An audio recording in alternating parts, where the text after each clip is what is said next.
नाज़रीन इकराम अस्सलाम वालेकुम। अब मस्जिद इमामों के लिए बाहर से यानी विदेश से पैसा आएगा, क्या सच में ऐसा है? अगर आप इमाम हैं तो हो सकता है आपके पास एक फ़ोन आए, या हो सकता है वो फ़ोन आपके पास आ चुका होगा। वो फ़ोन करने वाला इंसान सबसे पहले बड़े ही तमीज़ और अदब के साथ आपको सलाम करेगा, आपकी खैरियत पूछेगा, और उसके बाद वो फ़ोन करने वाला इंसान कहेगा कि मैं यूएस अमेरिका से या फिर मैं कनाडा से बात कर रहा हूँ, मेरे पास कुछ रकम है, मैं चाहता हूँ कि वो रकम उन इमामों को दूँ जो मस्जिद में इमामत करवाते हैं, जिनके हालात थोड़े नाजुक हैं। फिर वो फ़ोन करने वाला इंसान आगे आपसे कहेगा, लिहाजा हज़रत आपसे गुजारिश है आप अपना अकाउंट नंबर दीजिए ताकि मैं यहाँ से पैसे भेजूँ, और मुझे आपसे पूरी उम्मीद है कि आप आगे गरीब इमामों तक ये पैसा ज़रूर पहुँचा दोगे। उसके बाद जैसे ही आप अपना अकाउंट नंबर दे दोगे तो पहली किस्त आपके खाते में 85,000 रुपए की आएगी। उसके बाद आगे क्या होगा, अगर ये सारी बातें मैं बताऊंगा तो मज़ा नहीं आएगा। एक काम कीजिए, इन इमाम साहब के पास फ़ोन आया है, एक मरतबा आप सुन लीजिए। उसके बाद ये फ़ोन करने वाले कौन हैं, कहाँ से करते हैं, ये तमाम चीज़ें बाद में बात करते हैं। पहले आइए ज़रा वीडियो देख लीजिए। मुझे एक कॉल आई थी, वो साहब कह रहे थे कि मैं कनाडा से बात कर रहा हूँ और मैं कुछ गरीब उलमा हुफ़ाज़ को पैसे देना चाहता हूँ। तो उन्होंने कुछ हुफ़ाज़ उलमा के नाम मुझसे तलब किए, मैंने उन्हें नाम बताए, फ़ोन नंबर भी दिया मैं उनको। फिर वो बोले कि आपका अकाउंट नंबर दीजिए, आपके अकाउंट में तकरीबन 1.5 लाख रुपए मैं डालूंगा, वो पैसे आप इनको दे दीजिए, बांट दीजिए, तकसीम कर दीजिए। तो मैं उनको मेरा अकाउंट नंबर दिया, तो वो मेरा अकाउंट नंबर लेने के बाद बोले कि भाई आपके अकाउंट में फिल वक्त अगर मैं पैसे ट्रांसफर करूंगा तो पेनाल्टी के तौर पर मेरे को 16,000 रुपए पेनाल्टी गिर रही, तो आप अपने अकाउंट में पहले 50,000 कंप्लीट कर लीजिए, 50,000 का बैलेंस रखेंगे तो मैं ये 1.5 लाख रुपए डालने में सहूलत होती, बिना किसी पेनाल्टी के पैसे आपके अकाउंट में पहुंच जाएंगे।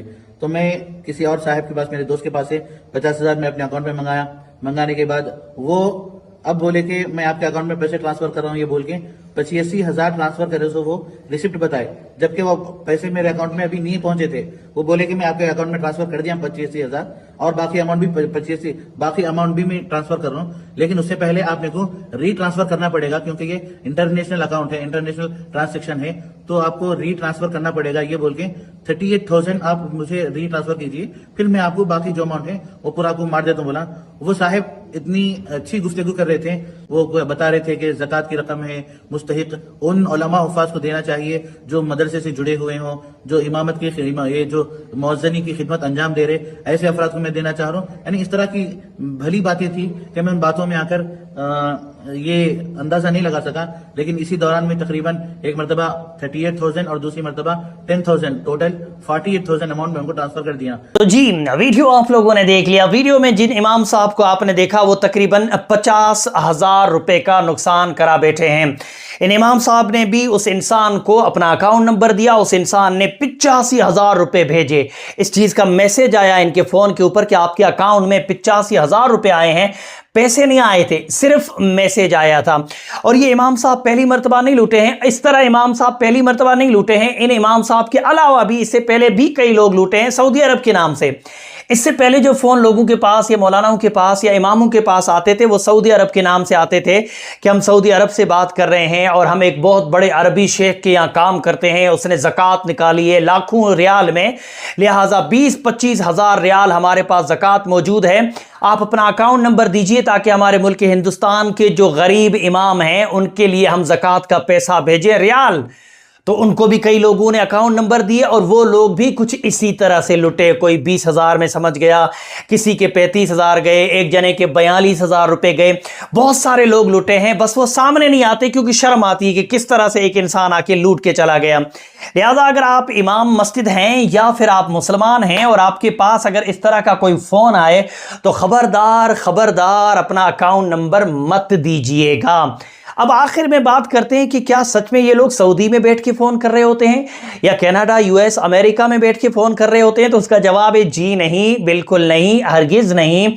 कुछ लोग हमारे मुल्क हिंदुस्तान में बैठ के ये तमाम काम कर रहे हैं और कुछ लोग पड़ोसी मुल्क पाकिस्तान के रहने वाले हैं, वो लोग ये काम कर रहे हैं। और वो लोग वो हैं जो मुसलमान घरानों में पैदा हुए हैं, उन्हें बहुत अच्छे से पता है कि इमामों से, मौलानाओं से बात किस तरह करनी है।